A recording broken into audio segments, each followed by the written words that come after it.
O médico abandonou ela na clínica de aborto. 5 anos depois, ele não acreditou no que viu. O shopping Iguatemi de Porto Alegre estava lotado naquele sábado ensolarado de outubro. As vitrines brilhavam com as novidades da primavera. Música ambiente ecoava pelos corredores de mármore italiano e famílias circulavam carregando sacolas coloridas.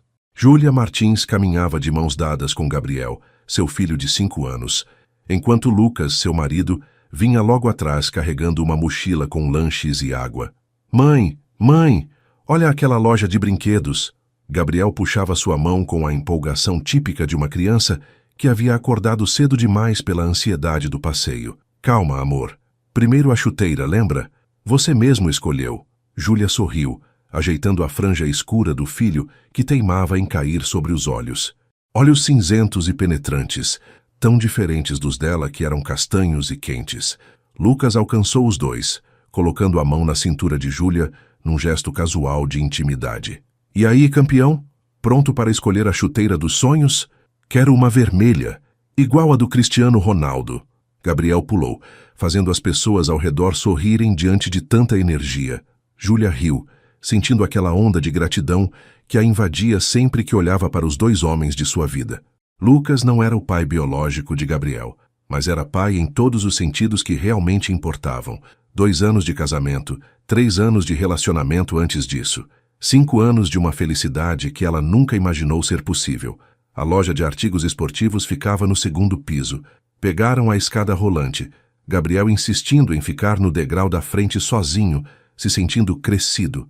Júlia e Lucas trocaram aquele olhar cúmplice de pais que sabem que o filho está crescendo rápido demais.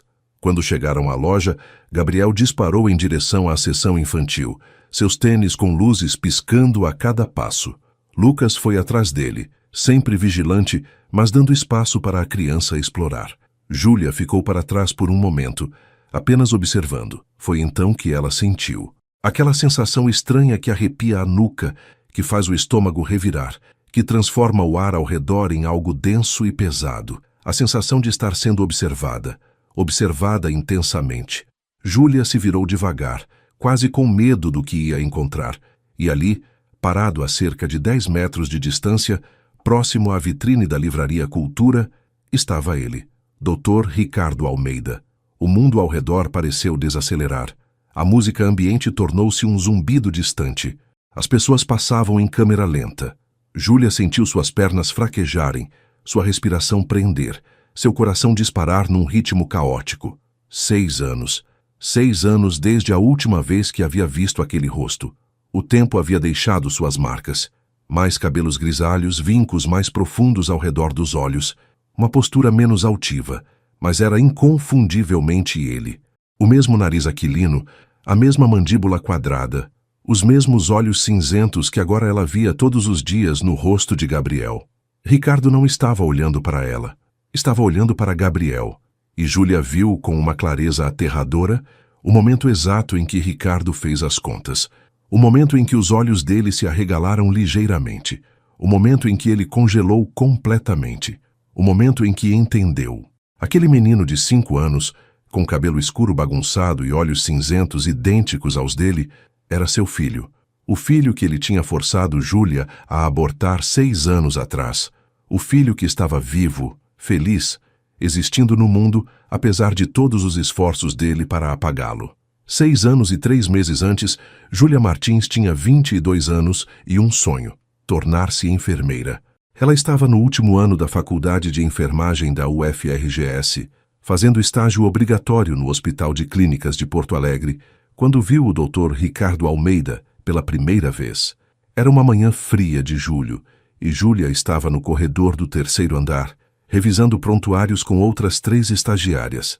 Todas vestiram os jalecos brancos imaculados, crachás reluzentes pendurados no pescoço, aquela mistura de nervosismo e empolgação de quem está começando a vida profissional. Atenção, meninas! A supervisora enfermeira Lúcia falou em tom baixo, mas urgente. Dr. Ricardo está vindo. Comportamento impecável. Ele é chefe do departamento de cirurgia cardiovascular e não tolera deslizes. Júlia olhou para a enfermeira mais velha, notando a reverência quase religiosa em sua voz. Quem era esse homem que inspirava tanto respeito? Ou seria medo? Então, ela o viu caminhando pelo corredor. Doutor. Ricardo Almeida tinha 43 anos, 1,85 m de altura, ombros largos preenchendo perfeitamente o jaleco branco de grife, cabelos escuros com fios grisalhos perfeitamente penteados nas têmporas, dando-lhe um ar de distinção, olhos cinzentos que pareciam ler a alma das pessoas com um único olhar, mandíbula forte, postura ereta, passos confiantes de quem sabe exatamente seu valor. Ele era, objetivamente, o homem mais bonito que Júlia já tinha visto na vida real. Doutor Ricardo, a enfermeira Lúcia cumprimentou com uma leve reverência. Estas são nossas novas estagiárias, Júlia Martins, Amanda Silva, Fernanda Costa e Mariana Souza. Os olhos de Ricardo percorreram rapidamente as 4 jovens. Pararam em Júlia por uma fração de segundo a mais. Ela sentiu o rosto esquentar. Bem-vindas. Sua voz era grave, controlada, profissional. Espero que aproveitem o estágio. Este hospital tem padrões de excelência, e espero o mesmo de todos os profissionais, independente do nível. Ele seguiu o caminho sem mais delongas. As estagiárias suspiraram aliviadas. Amanda cutucou Júlia com o cotovelo. Ele é ainda mais bonito de perto, né? Pena que é casado. Júlia apenas assentiu, ainda sentindo o calor no rosto. Havia algo naquele homem, uma presença magnética, uma autoridade natural, algo que a atraía e a intimidava ao mesmo tempo. Nas semanas seguintes, Júlia tentou focar nos estudos e no trabalho, mas era impossível não notar Ricardo. Ele estava sempre por perto, fazendo rondas, supervisionando cirurgias, dando bronca em residentes, salvando vidas com aquelas mãos firmes e precisas.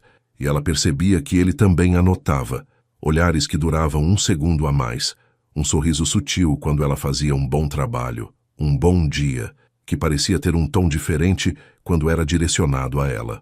O primeiro contato real aconteceu 3 semanas depois do início do estágio. Júlia estava organizando medicamentos na sala de suprimentos quando ouviu a porta se abrir. Virou-se e deu de cara com Ricardo. "Oh, desculpa, Dr. Ricardo." Ela gaguejou.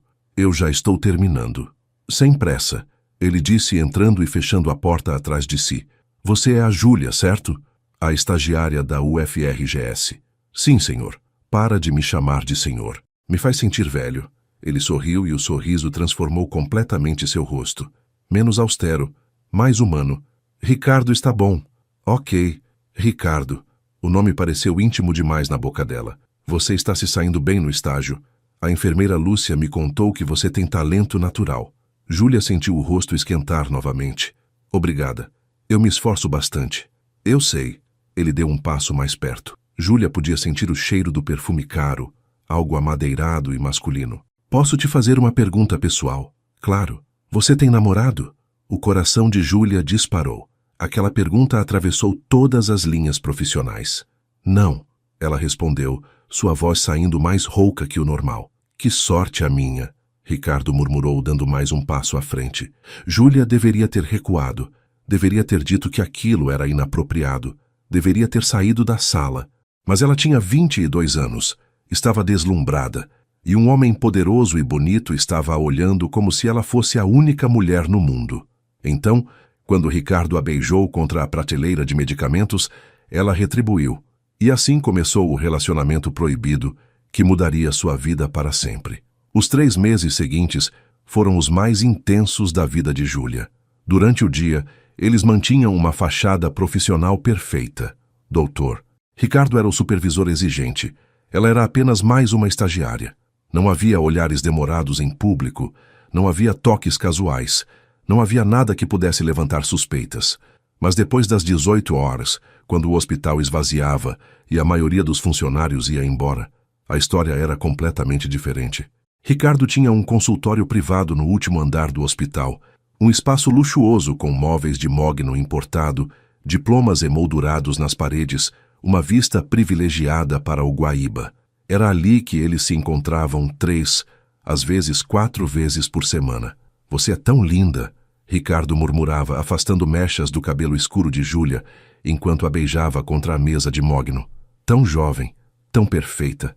Júlia se sentia poderosa nesses momentos. Uma estudante pobre de Canoas, que sempre trabalhou para pagar as contas, que nunca teve nada de luxo na vida, Agora era desejada por um dos cirurgiões mais renomados de Porto Alegre. Era embriagador. Minha esposa não me olha assim há anos, Ricardo dizia, tirando o jaleco dela. Não me faz sentir assim. Vivo, desejado. Assim, a esposa. Patrícia Almeida era advogada. Vinha de uma família tradicional de Porto Alegre. Tinha um escritório de advocacia no bairro Moinhos de Vento. Eles tinham 2 filhos, Rodrigo, de 16 anos, e Mariana, de 14. Uma família perfeita em uma casa perfeita no bairro Três Figueiras. Você vai se separar dela? Júlia perguntou numa dessas noites, deitada no sofá de couro do consultório, coberta apenas com o jaleco de Ricardo. Ele acendeu um cigarro, um hábito que escondia de todos, olhando pela janela. É complicado, Ju. Os filhos ainda são adolescentes. Patrícia e eu temos negócios juntos, propriedades. Uma separação agora seria messy. Então o que somos nós? Ricardo se virou, jogou o cigarro pela janela e voltou para o sofá, puxando-a para um abraço. Nós somos especiais. Você me faz sentir vivo de novo. Me faz lembrar como é sentir paixão, desejo, juventude. Com você eu não sou o Dr. Ricardo Almeida, cirurgião cardiovascular. Eu sou só Ricardo, um homem que está completamente apaixonado por uma mulher incrível. Palavras bonitas. Júlia queria acreditar nelas. E por um tempo acreditou. Eles começaram a se encontrar fora do hospital também. Ricardo a levava para hotéis discretos na Zona Sul, sempre lugares onde ninguém os conhecia. Jantares em restaurantes fora de Porto Alegre, em Gramado ou Canela, onde podiam andar de mãos dadas, sem medo de serem reconhecidos. Nos fins de semana em que Patrícia levava os filhos para visitar os avós em São Paulo, Ricardo levava Júlia para seu apartamento em Moinhos de Vento. Ali eles fingiam ser um casal normal. Acordavam juntos, faziam café da manhã, assistiam filmes no sofá gigante da sala. Um dia isso vai ser nossa realidade, Ricardo prometia. Um dia vamos poder viver isso abertamente. Quando?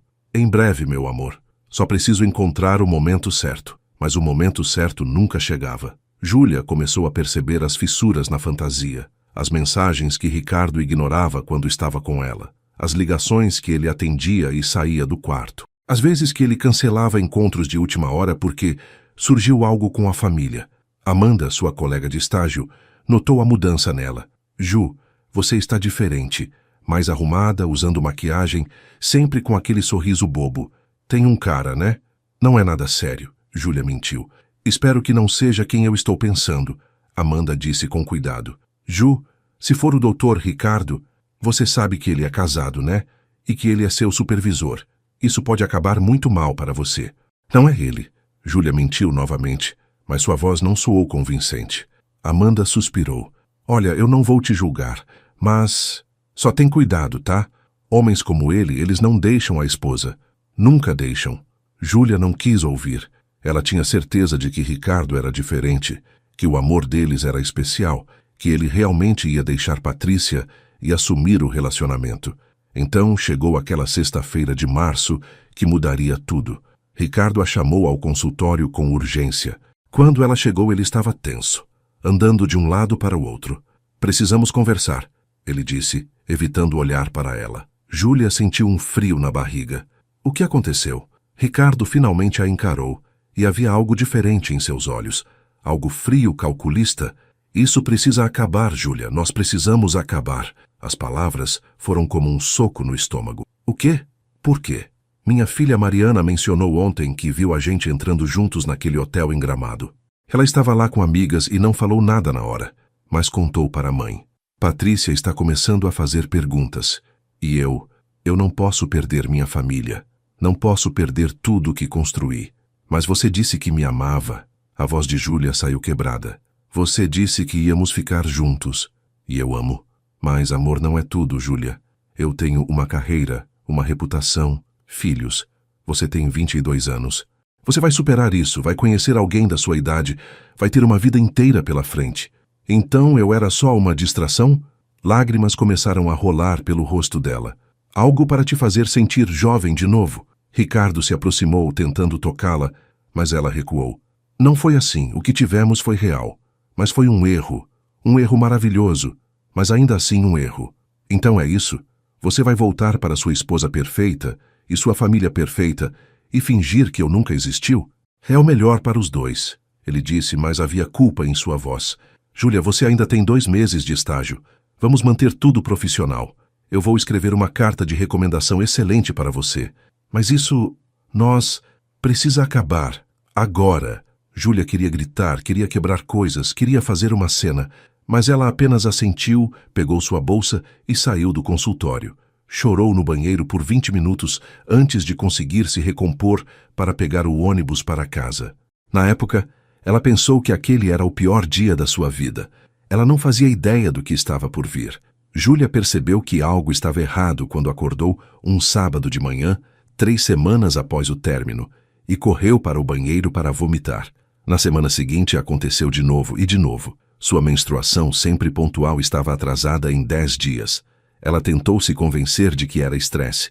O término com Ricardo a havia destruído emocionalmente. Ela mal conseguia se concentrar no estágio. Evitava qualquer corredor onde pudesse cruzar com ele. Almoçava sozinha na cantina. Amanda tentou conversar várias vezes, mas Júlia se fechava. No 15º dia de atraso, ela não conseguiu mais negar a realidade. Numa tarde de segunda-feira, após terminar o plantão no hospital, ela parou numa farmácia longe de casa e comprou 3 testes de gravidez diferentes. Trancou-se no banheiro do minúsculo apartamento que dividia com outras 2 estudantes em Canoas. As mãos tremiam enquanto abria a primeira caixa. Fez o teste e esperou os 3 minutos mais longos de sua vida. 2 linhas. Positivo. Refez com o segundo teste. Positivo. Com o terceiro. Positivo. Júlia deslizou para o chão frio do banheiro, abraçando os joelhos contra o peito. Estava grávida. Grávida aos 22 anos. Grávida do homem casado que tinha acabado de terminar com ela. Grávida no último ano da faculdade. Sem dinheiro, sem estrutura, sem nada. Chorou até não ter mais lágrimas. Quando conseguiu se acalmar, começou a fazer contas. Eles sempre usaram proteção. Sempre. Exceto naquela vez, 2 meses atrás, quando Ricardo disse que tinha esquecido a camisinha. E ela, bêbada de vinho e de paixão, disse que não tinha problema, que tomava anticoncepcional. Mas ela tinha esquecido de tomar alguns dias naquele mês por causa das provas finais do semestre. Júlia passou a semana seguinte num estado de negação. Ia para o estágio no modo automático, voltava para casa, deitava e ficava olhando para o teto. Não comia direito, não dormia direito, apenas existia. Ju, você precisa ir num médico. Sua colega de apartamento, Camila, disse com preocupação. Você não está bem. Está pálida, com olheiras, vomitando todo dia. Eu sei o que eu tenho, Júlia murmurou. E o que é? Júlia olhou para a amiga, e as palavras saíram antes que ela pudesse detê-las. Estou grávida. Camila se sentou ao lado dela na cama, boquiaberta. Grávida? De quem? Aquele médico do hospital? Júlia apenas assentiu, começando a chorar de novo. Ai, Ju. Camila a abraçou forte. O que você vai fazer? Não sei, não sei. Eu não tenho dinheiro para criar um filho. Mal tenho dinheiro para me sustentar. Minha mãe ganha um salário mínimo trabalhando como diarista. Meu pai nos abandonou quando eu tinha 10 anos. E o Ricardo, ele me deixou. Ele não vai querer saber disso. Mas ele tem direito de saber. É filho dele também.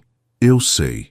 Levou mais 4 dias para Júlia juntar coragem de contar para Ricardo. Mandou uma mensagem no WhatsApp dele, algo que tinha prometido a si mesma que nunca faria, mas era emergência. Precisamos conversar. Urgente. A resposta veio 4 horas depois. Júlia, já conversamos tudo o que precisávamos. Vamos manter distância. Ricardo, por favor, é importante. O que é? Júlia respirou fundo e digitou. Estou grávida. Desta vez, a resposta veio em segundos. Encontro comigo no consultório. Amanhã, 19 horas. Não conte para ninguém. Júlia chegou ao consultório de Ricardo às 19 horas em ponto. Suas mãos suavam, seu coração batia descompassado.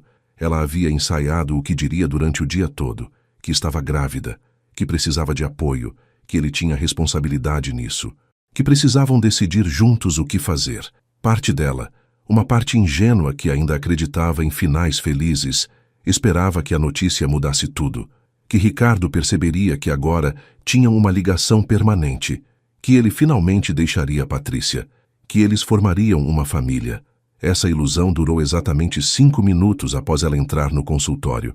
Ricardo estava sentado em sua cadeira de couro, dedos entrelaçados sobre a mesa, postura rígida. Ele não se levantou quando ela entrou. Não sorriu. Não ofereceu um abraço ou qualquer gesto de conforto. Senta, disse, apontando para a cadeira de visitante. Júlia se sentou, sentindo-se estranhamente como uma paciente prestes a receber um diagnóstico ruim. Quanto tempo? Ele perguntou sem rodeios. 6 semanas, mais ou menos. Eu fiz 3 testes. Todos positivos. Você foi ao médico? Ainda não. Não tenho dinheiro para consulta particular. E se eu for no SUS, alguém do hospital pode descobrir. Eu vou te dar o dinheiro. Ricardo a interrompeu. Mas não é para consulta. Júlia franziu a testa confusa. Como assim? Ricardo suspirou, passando a mão pelos cabelos grisalhos. Quando olhou para ela novamente, seus olhos estavam frios como gelo. Júlia, você vai fazer um aborto. Amanhã. Eu já marquei com uma médica de confiança na Clínica Santa Helena. Ela é discreta, profissional. Você entra de manhã, faz o procedimento, descansa algumas horas e vai para casa. Simples assim. As palavras levaram um momento para processar na mente de Júlia. Quando finalmente fizeram sentido, ela sentiu como se tivesse levado um tapa. Você já marcou? Sem nem me consultar? Júlia, não seja infantil. Essa é a única solução lógica para essa situação. Solução?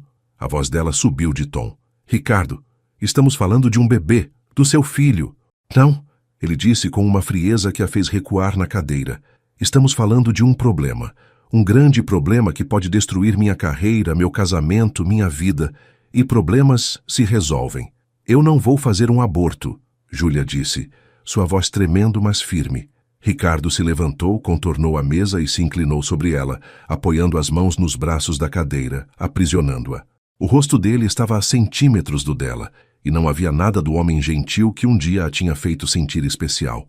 Havia apenas raiva e medo. Você vai fazer, ele disse, cada palavra dita devagar, com ênfase. Porque se você não fizer, eu vou destruir você. Vai ver o que acontece com uma estagiária que tem um caso com seu supervisor. Eu tenho amigos em todos os hospitais de Porto Alegre. Vou me certificar de que você nunca trabalhe como enfermeira nesta cidade. Vou contar para a coordenação do seu curso que você seduziu um supervisor em troca de notas. Vou acabar com sua carreira antes mesmo dela começar. Você não faria isso, Júlia sussurrou, lágrimas escorrendo. Experimente me testar. Ricardo, eu te amei. Eu confiei em você. E eu avisei que tinha uma família. Avisei que isso não poderia continuar. Você é jovem, Júlia. Tem 22 anos. Tem uma vida inteira pela frente. Não deixe que uma gravidez indesejada destrua seu futuro. Pense racionalmente. E se eu quiser ter esse bebê? E se eu quiser ser mãe? Ricardo voltou para trás da mesa, pegou um envelope e o jogou na frente dela. Aqui tem 5.000 reais. 3.000 para o procedimento, 2.000 para você começar de novo. Você faz o aborto amanhã e essa história acaba aqui. Nós nunca mais falamos sobre isso. Você segue sua vida, eu sigo a minha. E se eu não aceitar, então você está sozinha, completamente sozinha. Sem apoio, sem dinheiro, sem reconhecimento de paternidade. Você realmente acha que um juiz vai acreditar em você? Uma estagiária contra um cirurgião renomado com 20 anos de carreira? Vai ser sua palavra contra a minha. E adivinha de quem eles vão acreditar? Júlia pegou o envelope, mas não porque concordava. Pegou porque precisava sair daquele consultório antes de desmoronar completamente. Amanhã, 8 horas da manhã. Clínica Santa Helena na Rua Independência. Ricardo disse, voltando a se sentar. Eu vou te buscar no seu apartamento às 7h30. Não se atrase. Júlia se levantou com as pernas bambas, segurando o envelope com mãos trêmulas. Você é um monstro, ela sussurrou. Eu sou um homem protegendo sua família. Ele respondeu sem emoção. Agora vai para casa. E Júlia, nem pense em fazer nada estúpido. Ela saiu do consultório sem olhar para trás. Desceu as escadas em vez de pegar o elevador, precisando de tempo para processar. Quando chegou ao térreo do hospital, correu para o banheiro mais próximo e vomitou. Não foi pela gravidez, foi pela nojenta realidade do que Ricardo realmente era. Na manhã seguinte, às 7h30, Ricardo estacionou na frente do prédio de Júlia em Canoas. Ela desceu com um moletom largo, cabelo preso num rabo de cavalo desgrenhado, olhos vermelhos de quem não dormiu a noite inteira. Entrou no carro sem dizer uma palavra. O trajeto até a clínica Santa Helena foi feito em silêncio absoluto. Ricardo dirigia com os olhos fixos na estrada, mandíbula tensa. Júlia olhava pela janela, abraçando sua bolsa contra o peito. A clínica ficava numa rua tranquila do bairro Petrópolis, um prédio discreto de 3 andares com fachada de vidro espelhado. Parecia mais um consultório de estética do que uma clínica que realizava abortos clandestinos. Você entra, faz o procedimento, e em 3 horas estamos saindo, Ricardo disse quando estacionou. Eu vou ficar aqui. Não posso entrar, não posso ser visto. Você entende, né? Júlia olhou para ele, realmente olhou, como se estivesse vendo pela primeira vez quem ele realmente era. O homem que ela tinha amado, o homem por quem tinha arriscado tudo, o homem que agora a tratava como um problema a ser resolvido. Sim, eu entendo, ela disse, abrindo a porta do carro. Júlia, ele a chamou quando ela estava saindo. Ela se virou. Por um momento havia algo parecido com remorso nos olhos dele. Eu sinto muito que tenha que ser assim, mas não o suficiente para mudar de ideia, Júlia pensou. Ela não respondeu. Apenas saiu do carro e entrou na clínica. A recepção era clean, minimalista. Paredes brancas, sofás de couro cinza, música ambiente suave. Uma recepcionista de meia idade, com um sorriso profissional, perguntou seu nome. Júlia Martins. Sim, você está agendada com a doutora Fernanda. Por favor, preencha esses formulários e aguarde. Ela já vai chamá-la. Júlia se sentou num dos sofás. Pegou os formulários, mas não conseguiu focar nas perguntas. Suas mãos tremiam. Seu estômago revirava. Cada parte dela gritava que aquilo estava errado. Pense racionalmente. A voz de Ricardo ecoava em sua cabeça. Você tem 22 anos. Tem uma vida inteira pela frente. Mas então uma outra voz, mais suave, mais profunda, sussurrava.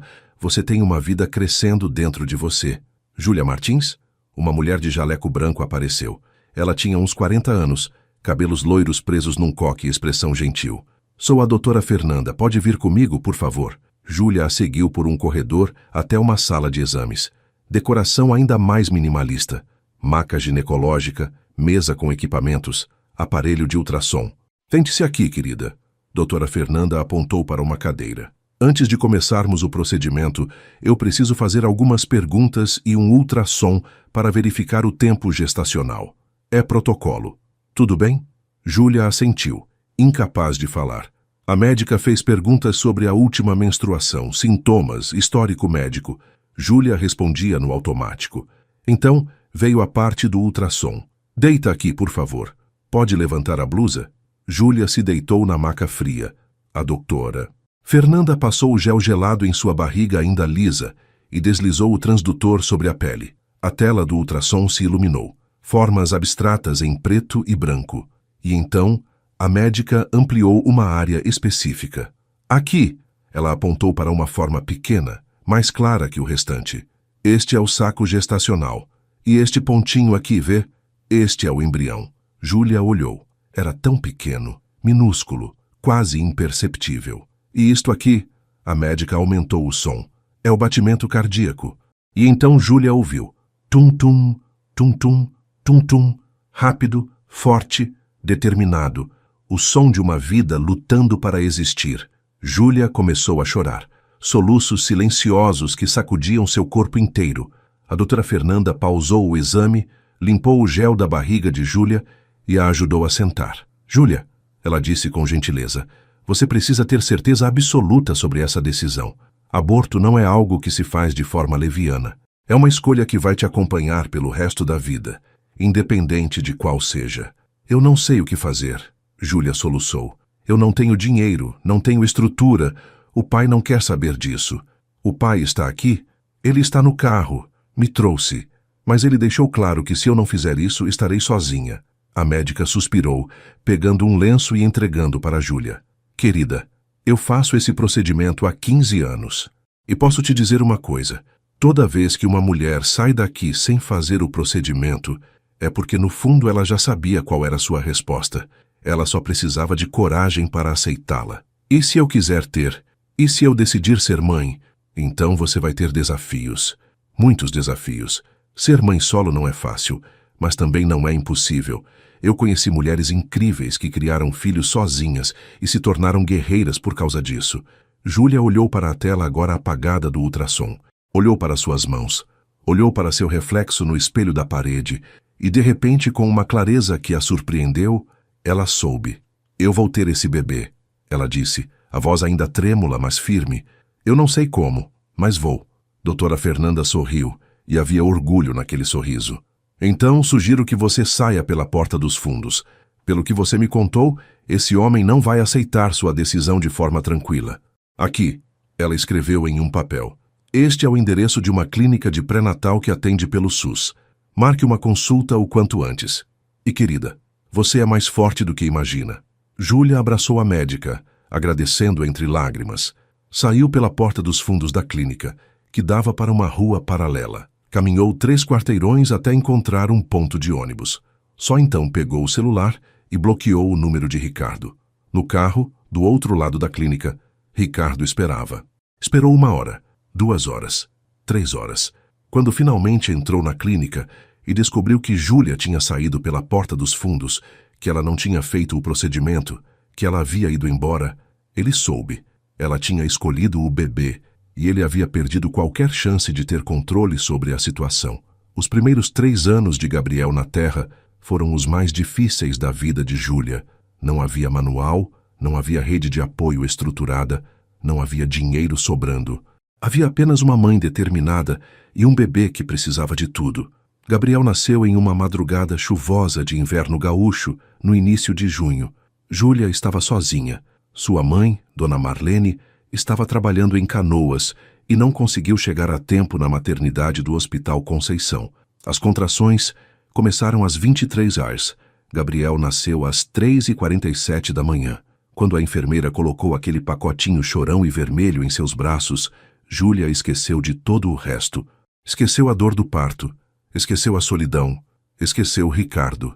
Tudo o que existia era aquele rostinho amassado, aqueles olhos cinzentos, tão parecidos com os do pai, e aquela mãozinha minúscula agarrando seu dedo. Oi, Gabriel, ela sussurrou, lágrimas escorrendo. Eu sou sua mãe, e eu prometo que você nunca vai faltar nada. Eu prometo que vou te amar por 2. Eu prometo que vou ser suficiente. Gabriel parou de chorar ao ouvir sua voz, como se reconhecesse, como se dissesse eu confio em você. Os primeiros dias foram um borrão de fraldas mamadas, choro e exaustão. Júlia teve que trancar a faculdade de enfermagem temporariamente. Não havia como cuidar de um recém-nascido e terminar o último semestre ao mesmo tempo. Dona Marlene, sua mãe, fez o que pôde. Trabalhava como diarista das 8 horas às 18 horas. Voltava para casa e assumia o turno da noite com Gabriel, para Júlia poder dormir algumas horas. Ela nunca julgou a filha. Nunca disse eu avisei, ou você deveria ter feito diferente. Apenas apoiou. Esse menino é uma bênção, Dona Marlene dizia, ninando Gabriel enquanto ele lutava contra o sono. Olha esses olhos dele, Ju. Ele vai ser especial, eu sinto. Mãe, e se eu não conseguir? E se eu não for boa o suficiente? Você já é boa o suficiente. Você escolheu ele quando era mais fácil escolher outra coisa. Isso é amor verdadeiro. Quando Gabriel completou 6 meses, Júlia voltou para a faculdade. Acordava às 5h, amamentava Gabriel, deixava leite materno armazenado para a mãe, pegava 2 ônibus até a UFRGS, assistia a aulas até meio-dia, voltava correndo para casa, cuidava de Gabriel à tarde enquanto a mãe trabalhava. À noite, depois de colocar o bebê para dormir, estudava até às 2 da manhã. Formou-se em enfermagem quando Gabriel tinha 1 ano, mas a ameaça de Ricardo se mostrou real. Ela se candidatou para vagas em todos os hospitais principais de Porto Alegre.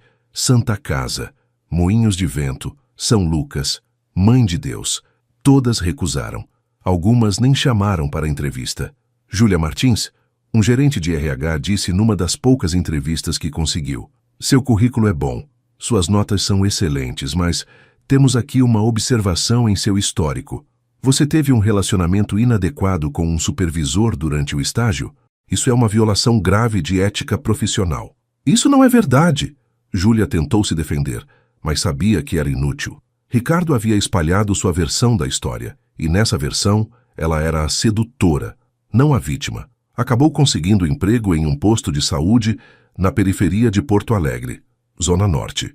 O salário era baixo, mas era trabalho honesto. À noite, fazia plantões em uma UPA, ganhando extra por turno noturno. Dormia 4 horas por noite. Vivia à base de café e força de vontade. Gabriel crescia. Aos 6 meses, começou a sentar sozinho.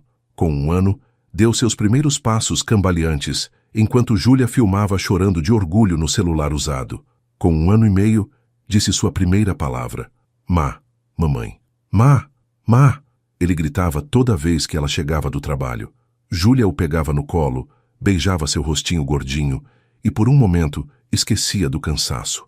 Mas havia noites difíceis. Noites em que Gabriel chorava sem parar com cólica e ela não sabia o que fazer. Noites em que olhava para a conta de luz vencida e não sabia como ia pagar. Noites em que se perguntava se tinha tomado a decisão certa. Numa dessas noites, quando Gabriel tinha 2 anos e estava gripado, Júlia desabou. Ele chorava de febre. Ela não tinha dinheiro para comprar remédio até o próximo pagamento. A geladeira estava vazia. Ela se sentou no chão da cozinha e chorou junto com o filho. Eu sinto muito, meu amor, ela sussurrou para Gabriel. Eu sinto muito por não ser suficiente. Foi quando sua mãe entrou vindo do quarto. Júlia Maria Martins, você levanta daí agora, Dona Marlene disse com firmeza. Eu criei você sozinha depois que seu pai nos abandonou. Trabalhei de diarista a vida inteira para você nunca faltar nada. E você sabe o que eu aprendi? Que a gente sempre encontra um jeito. Sempre. Mas, mãe, nada de mas. Você está criando esse menino com amor, com trabalho honesto, com dignidade. Ele tem um teto, tem comida, tem carinho, tem mais do que muitas crianças por aí. Você está fazendo certo. Está ouvindo? Você está fazendo certo. Dona Marlene pegou Gabriel no colo, conseguiu acalmá-lo com uma cantiga de ninar antiga. Júlia se levantou do chão, limpou as lágrimas e respirou fundo. Sua mãe estava certa. Ela sempre encontrava um jeito. Quando Gabriel completou 3 anos, as coisas começaram a melhorar um pouco. Júlia conseguiu uma vaga meio período em uma UPA melhor. Gabriel entrou numa creche municipal. Era um menino saudável, inteligente, tagarela. Fazia amiguinhos fácil. Adorava brincar com carrinhos, já reconhecia algumas letras. Mas havia também uma pergunta que começava a aparecer. Mãe, cadê meu pai? Gabriel perguntou um dia, enquanto assistiam TV. Na tela, uma propaganda mostrava um pai brincando com o filho. Júlia sentiu o coração apertar. Ela sabia que essa pergunta chegaria. Tinha tentado se preparar, mas não estava preparada de verdade. Seu pai, ele não pôde ficar com a gente, amor. Por quê? Porque às vezes as coisas são complicadas, mas sabe de uma coisa? Eu te amo por 2. A vovó te ama por 3. Você tem muito amor, Gabriel. Mas eu queria ter um pai, ele disse com uma simplicidade devastadora. Júlia o puxou para um abraço, beijando o topo da cabeça dele. Eu sei, meu amor, eu sei. Naquela noite, depois de colocar Gabriel para dormir, Júlia permitiu-se chorar mais uma vez. Não por ela, mas por seu filho, que merecia ter um pai, que merecia ter uma família completa. Ela não sabia, naquele momento, que em apenas alguns meses conheceria alguém que mudaria tudo. Alguém que provaria que pai não é quem faz. Pai é quem cria. A UPA estava caótica naquela tarde de quinta-feira. Temporada de gripe. E parecia que metade de Porto Alegre tinha decidido adoecer ao mesmo tempo. Júlia corria de um box para outro, aplicando injeções, medindo pressão, consolando crianças chorando. Seu plantão começara ao meio-dia e só terminaria às 20h. Gabriel estava com a mãe dela, como sempre.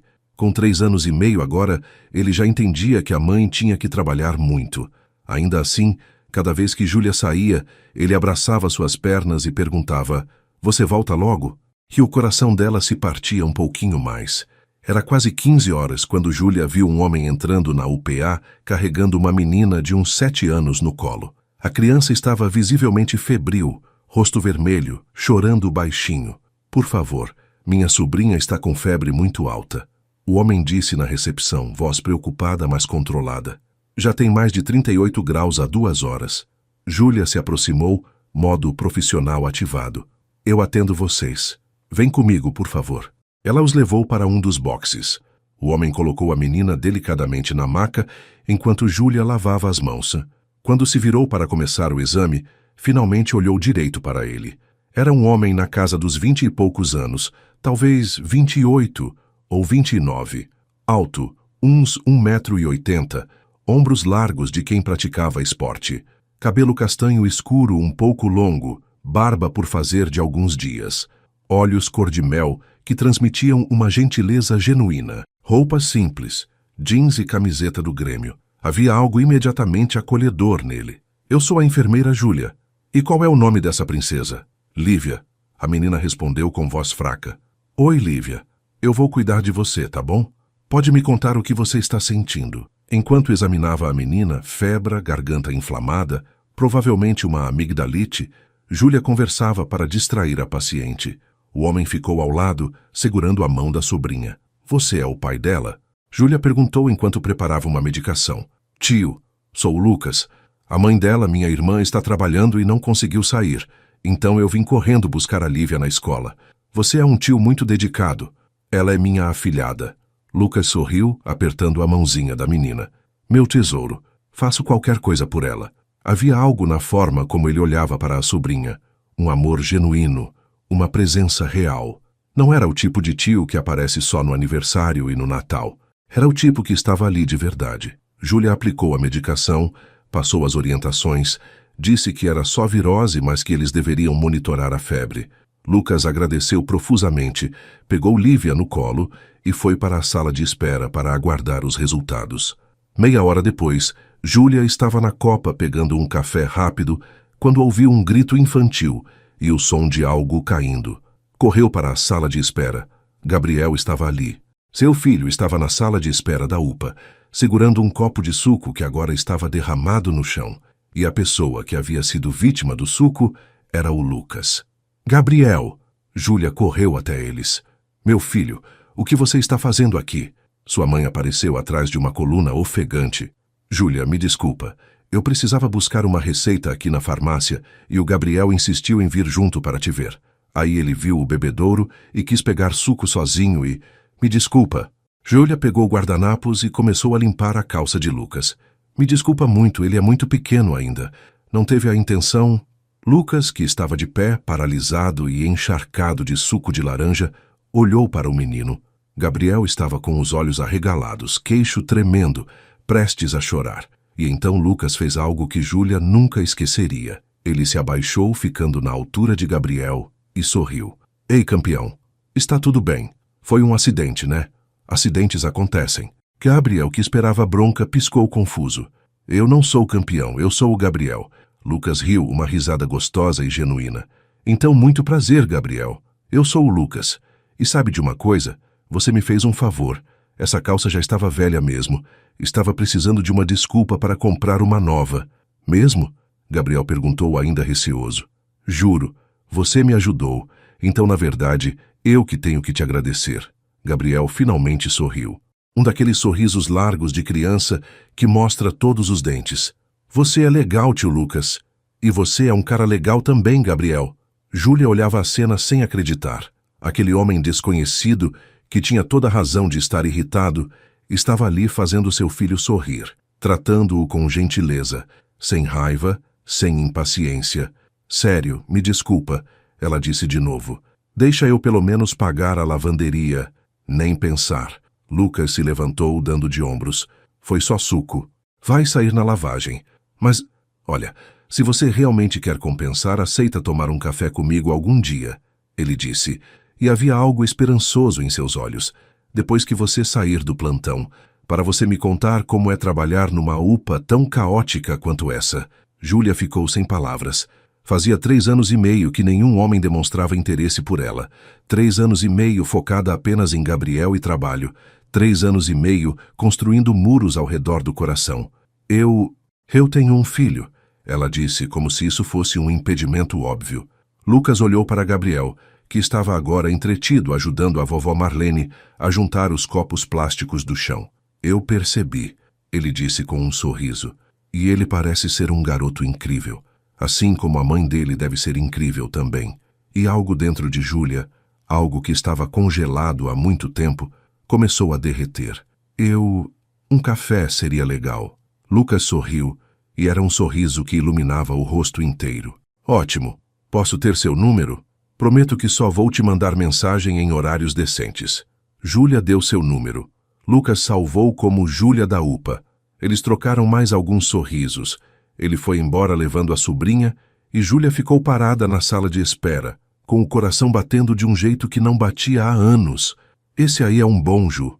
Dona Marlene disse baixinho, Gabriel distraído nos braços dela. Eu vi nos olhos dele. Esse aí tem coração bom. E pela primeira vez em muito tempo, Júlia permitiu-se sentir esperança. A primeira mensagem de Lucas chegou no dia seguinte, às 10 da manhã. Júlia estava dando café da manhã para Gabriel quando o celular apitou. Bom dia, Júlia da UPA. Minhas calças sobreviveram à lavagem. Repeat. Calças sobreviveram. Podemos marcar aquele café agora? Júlia riu e Gabriel olhou curioso. Por que você está rindo, mãe? Por nada, amor. Come seu cereal. Ela digitou de volta. Que alívio. Minhas condolências à calça teriam sido sinceras. Estou livre domingo de manhã? A resposta veio rápida. Domingo perfeito. Conheço uma padaria incrível no Menino Deus. Posso buscar você? E o Gabriel está convidado também, claro. E ali estava a diferença. Lucas não estava sugerindo um encontro só para os dois. Ele estava incluindo Gabriel desde o começo, reconhecendo que eles eram um pacote. Domingo chegou ensolarado. Júlia arrumou Gabriel com sua roupa mais bonita, uma camisa polo azul e calça jeans, e colocou um vestido simples que tinha há anos, mas era seu favorito. Quando Lucas buzinou lá embaixo, Gabriel correu para a janela. Mãe, é o tio Lucas. Ele veio num carro verde. Lucas dirigia um Celta velho, mas bem cuidado. Desceu para cumprimentá-los e Júlia notou que ele havia se esforçado. Barba feita, camisa social em vez de camiseta, cheirando a um perfume suave. Bom dia, lindos. Ele abriu a porta de trás para Gabriel entrar. Preparados para os melhores pães de queijo de Porto Alegre? Eu adoro pão de queijo, Gabriel gritou, pulando no banco. A padaria era aconchegante, com mesas na calçada e cheiro de café fresco. Lucas pediu uma mesa do lado de fora, onde tinha um parquinho pequeno que Gabriel poderia ver. Pode ir brincar um pouquinho enquanto a gente espera o lanche, campeão, Lucas disse, apontando para os brinquedos. Gabriel disparou, feliz. Júlia e Lucas ficaram sozinhos pela primeira vez. Então, Lucas começou, conta para mim. Enfermeira de UPA. Deve ser intenso. Você não tem ideia, Júlia riu. Cada plantão é uma surpresa. Pode ser desde uma unha encravada até uma parada cardíaca. Mas eu gosto. Gosto de ajudar as pessoas. Eu te entendo. Eu sou professor de educação física numa escola municipal no Partenon. Não é nem um pouco glamuroso. Mas fazer uma criança que odiava esporte aprender a amar o movimento... Cara, não tem preço. Eles conversaram sobre trabalho, sobre infância, sobre sonhos. Lucas era de Viamão, filho de operário, criado com 3 irmãos. Havia se formado em educação física na UFRGS com muito esforço, trabalhando de entregador à noite para pagar a faculdade. Não tinha dinheiro, mas tinha um coração do tamanho do mundo. E o pai do Gabriel? Ele perguntou com delicadeza. Desculpa se é muito pessoal. Pode mandar eu calar a boca. Júlia respirou fundo. Ela poderia mentir, inventar uma história bonita, mas algo naquele homem inspirava honestidade. O pai biológico não quis saber do Gabriel. Quando descobriu que eu estava grávida, me deu dinheiro para fazer um aborto. Quando eu decidi ter o bebê, ele me abandonou completamente. Ameaçou minha carreira para que eu me afastasse. Então é só eu e o Gabriel. E minha mãe, que é um anjo. Lucas ficou em silêncio por um momento, processando. Quando olhou para ela novamente, não havia pena nos olhos. Havia admiração. Você é incrível. Você sabe disso, né? Criar um filho sozinha, trabalhar, conseguir fazer tudo. Você é uma guerreira. Tem dias que eu não me sinto assim. Tem dias que eu me sinto só, cansada, exausta, insuficiente. Todos nós temos esses dias, mas olha... Ele apontou para Gabriel que estava rindo alto no escorregador. Você criou aquilo ali. Aquele garoto feliz, saudável, educado. Você fez isso sozinha. Isso é incrível. Júlia sentiu lágrimas picando os olhos. Fazia tanto tempo que alguém reconhecia seu esforço. Eles ficaram na padaria até quase meio-dia. Lucas brincou com Gabriel no parquinho, empurrou ele no balanço, fingiu que não conseguia pegá-lo no pique. Gabriel ria tanto que ficou soluçando. Quando Lucas os levou de volta para casa, Gabriel estava dormindo no banco de trás, exausto de tanta brincadeira. Eu adorei o dia, Júlia disse quando ele estacionou. Eu também. Podemos repetir? Eu gostaria muito. Lucas sorriu, depois olhou para Gabriel dormindo através do retrovisor. Ele é um garoto e tanto, Ju. Você teve muita sorte. Eu sei. E seria presunção minha esperar que vocês dois me deem a chance de conhecê-los melhor, do jeito que for, no tempo de vocês. Sem pressa, sem pressão. Júlia olhou para aquele homem, para a gentileza genuína nos olhos dele, para a forma como ele tratara seu filho com carinho desde o primeiro momento. Não seria presunção, ela disse. Seria um presente. E ali, naquele Celta velho estacionado em frente a um prédio simples em Canoas, começou algo que mudaria todas as suas vidas. Os 6 meses seguintes foram como um sonho do qual Júlia tinha medo de acordar. Lucas tornou-se parte constante de suas vidas, mas de forma orgânica, respeitosa. Nunca forçando, sempre perguntando, sempre presente. Ele aparecia nos domingos com bola e pipa para levar Gabriel no parcão. Mandava mensagem para Júlia durante os plantões, perguntando se estava tudo bem. Levava a marmita caseira que ele mesmo preparava. Sobrou da comida que fiz para a semana, pensei que vocês aproveitariam. Gabriel se apegou a Lucas de uma forma que era linda e assustadora ao mesmo tempo. O menino que sempre perguntara, cadê meu pai? Parou de perguntar. Tinha encontrado algo melhor, alguém que escolhia estar presente. Uma tarde, Júlia estava trabalhando quando recebeu uma ligação da creche. Gabriel estava com febre alta e vomitando. Ela não poderia sair do plantão. Estavam com falta de funcionários. Desesperada, ligou para a mãe, mas Dona Marlene estava do outro lado da cidade trabalhando. Sem pensar muito, ligou para Lucas. Alô? Lucas, me desculpa incomodar. É que o Gabriel está passando mal na creche, e eu não consigo sair do plantão e minha mãe está longe e... Manda o endereço da creche. Eu busco ele agora. Mas você está trabalhando... Já terminei as aulas do dia, manda o endereço. Vou buscar nosso menino. Nosso menino. Aquelas 2 palavras fizeram o coração de Júlia dar uma pirueta. Lucas buscou Gabriel, levou para o pronto atendimento pediátrico.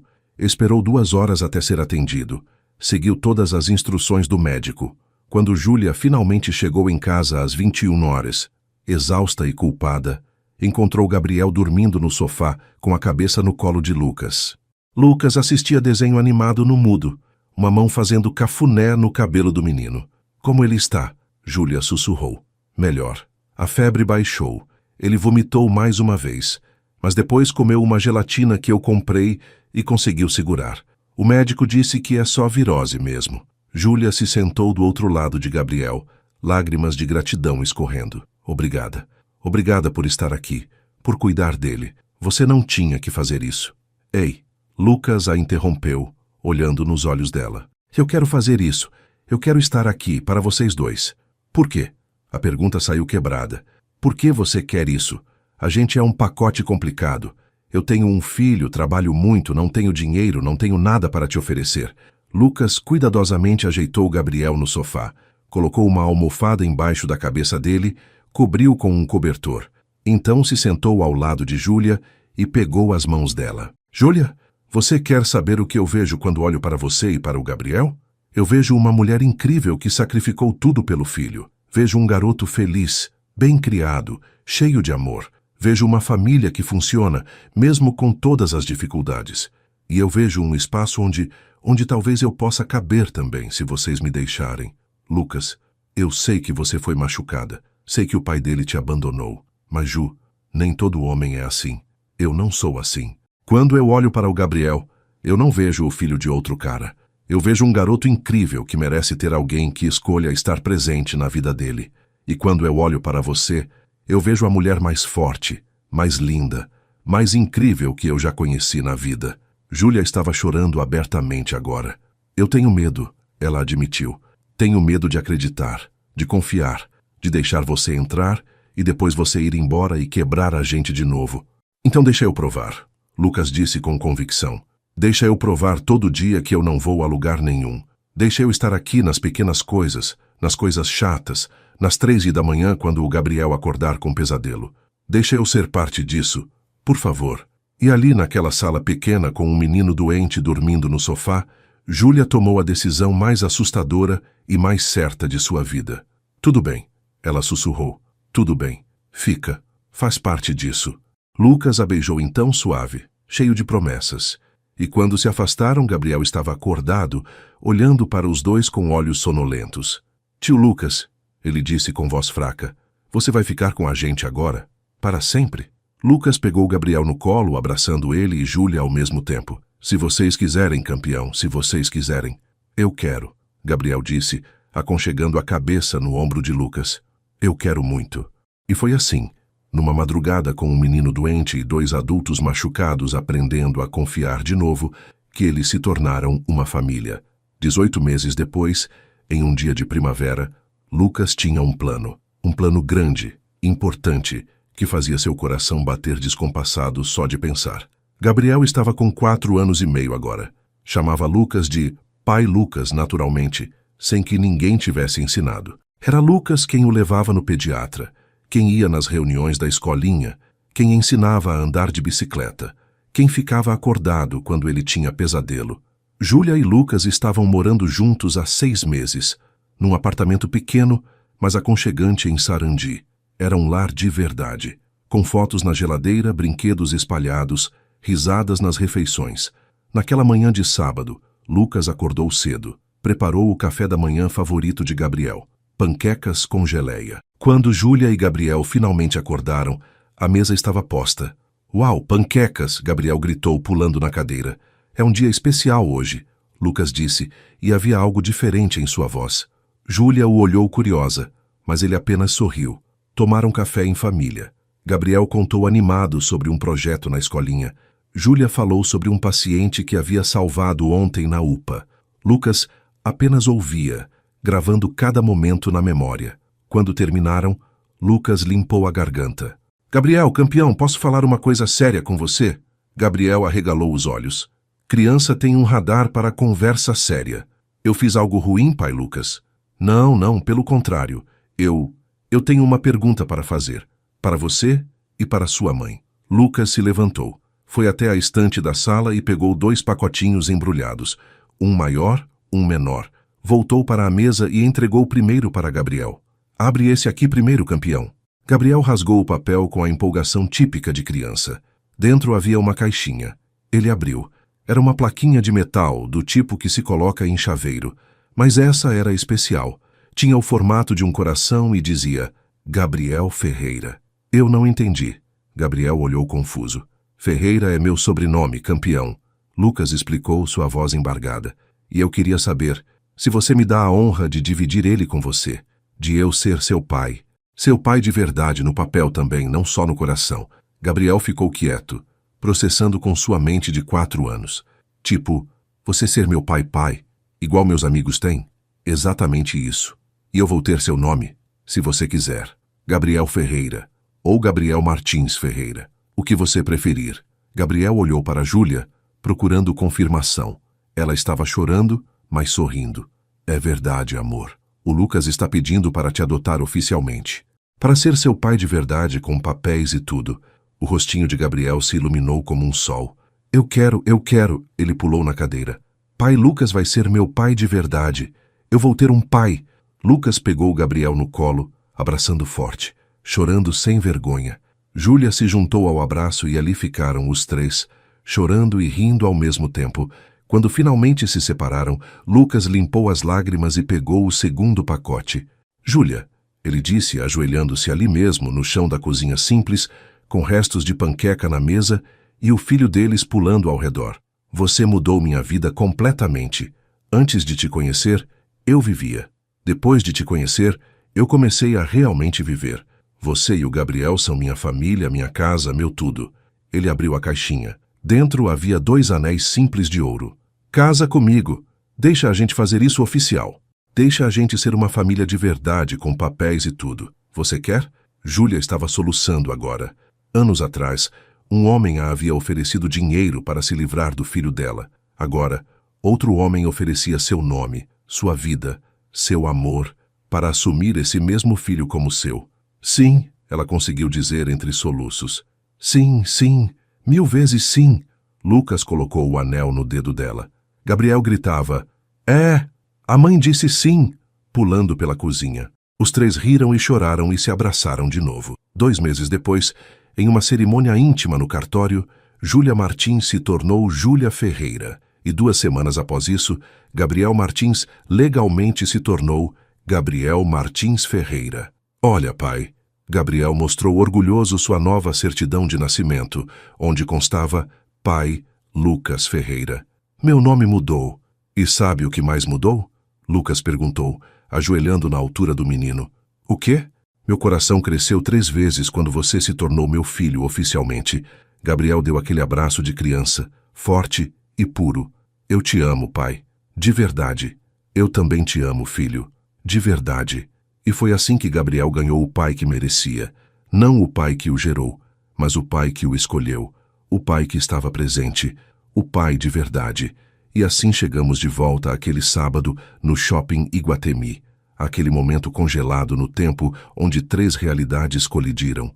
Júlia de mãos dadas com seu filho de 5 anos, construindo uma vida feliz. Lucas, o marido e pai dedicado, escolhendo estar presente. E Ricardo Almeida, que havia descartado ambos 6 anos atrás, agora encarando o maior erro de sua vida tomando forma humana. O shopping continuava em movimento ao redor deles, mas para os 3 adultos, o tempo havia parado. Ricardo não conseguia desviar os olhos de Gabriel. Aquele menino era inegavelmente seu filho. Os mesmos olhos cinzentos, o formato do rosto, até a forma como franzia a testa era idêntica. Júlia. Ricardo deu um passo à frente. Sua voz era diferente da que ela lembrava. Menos autoritária, quase vulnerável. Preciso falar com você. Lucas, que ainda não havia percebido a magnitude da situação, colocou a mão protetoramente na cintura de Júlia. Quem é você? Sua voz era educada, mas firme. Ricardo olhou para Lucas realmente pela primeira vez. Viu um homem jovem, bonito, de uma forma simples, vestindo roupas comuns. Mas, principalmente, viu a forma como ele tocava Júlia, como se ela fosse preciosa, como se ela importasse. A forma que Ricardo nunca tinha tocado ela. Eu sou... Ricardo hesitou. Como se apresentar? O ex-amante? O doador de esperma? O covarde que abandonou grávida a mulher que dizia amar? Eu conheço a Júlia de alguns anos atrás. Do hospital. Hansen, Lucas relaxou um pouco, mas não tirou a mão da cintura de Júlia. Você trabalha no Clínicas? Trabalho. A voz de Ricardo saiu rouca. Ele não conseguia parar de olhar para Gabriel. Gabriel, alheio à atenção dos adultos, olhou para o estranho com a curiosidade típica das crianças. Oi, eu sou o Gabriel. Você é médico também? Minha mãe é enfermeira e meu pai é professor.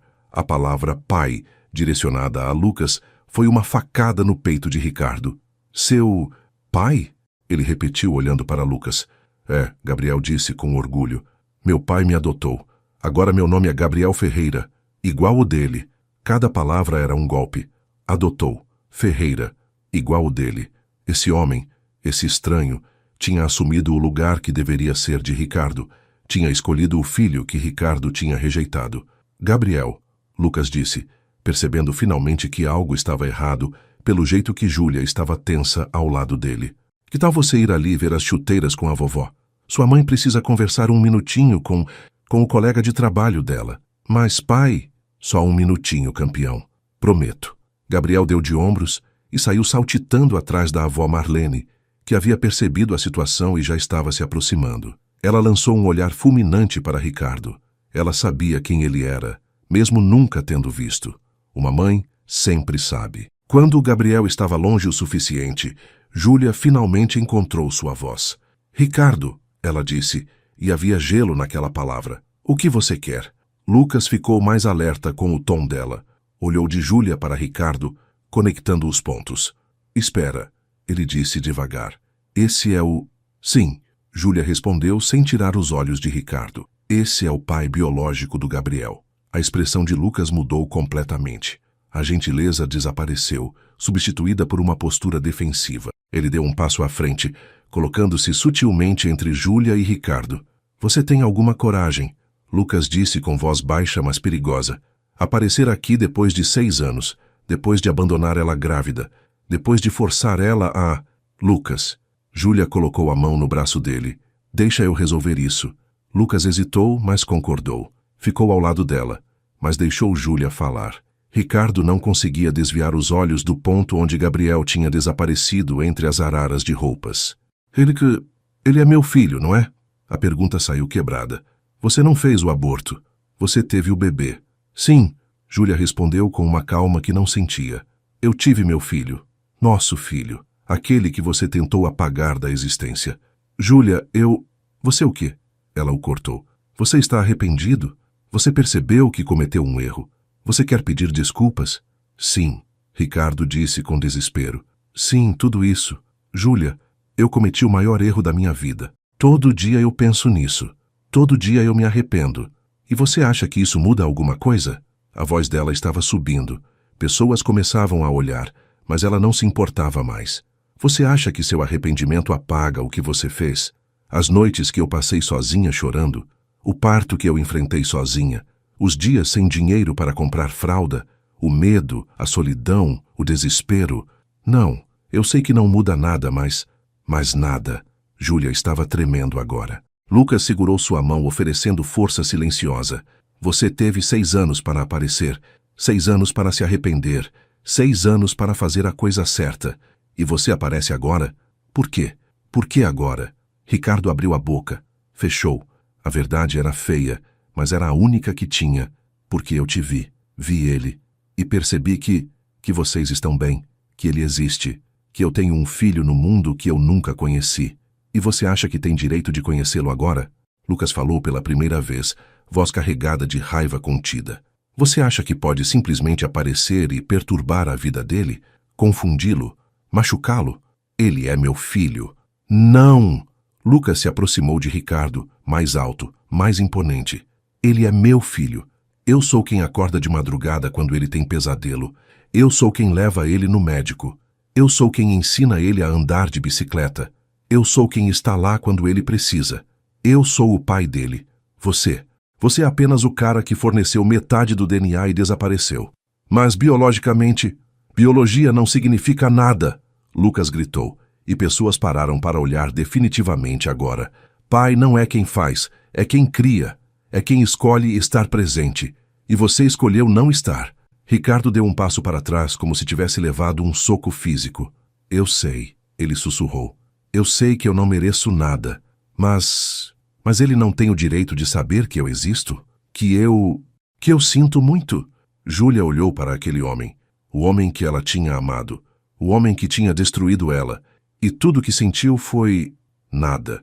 Não havia mais raiva ardente, não havia mais mágoa dilacerante, havia apenas indiferença fria. Você perdeu todos os seus direitos há 6 anos, ela disse com uma calma mortal. Quando me deixou na porta daquela clínica, quando me ameaçou, quando escolheu sua reputação ao invés do seu filho. Gabriel tem uma família que o ama, que o escolheu, que está presente. Ele não precisa de você entrando e destruindo tudo isso. Júlia, por favor. Não. Ela foi firme. Você não vai se aproximar dele. Você não vai perturbar minha família. Você fez sua escolha há muito tempo. Agora vive com ela. Ricardo sentiu lágrimas queimando seus olhos. Olhou mais uma vez na direção onde Gabriel tinha ido, tentando memorizar aquele vislumbre breve de um filho que nunca conheceria. Ele é feliz? A pergunta saiu quebrada. Júlia olhou na direção do filho, viu ele rindo enquanto experimentava uma chuteira vermelha, viu ele pulando excitado ao redor da vovó Marlene, viu a vida feliz que tinha construído para ele, apesar de tudo. Sim, ela disse. Ele é muito feliz. Ele tem tudo o que precisa. Tudo menos você, Ricardo entendeu, embora ela não precisasse dizer. E naquele momento, Ricardo finalmente entendeu a magnitude do que tinha perdido. Não apenas um filho, mas a chance de ser parte de algo real, de algo bonito, de uma família.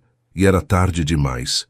Tarde demais para arrependimentos, tarde demais para desculpas, tarde demais para fazer a coisa certa.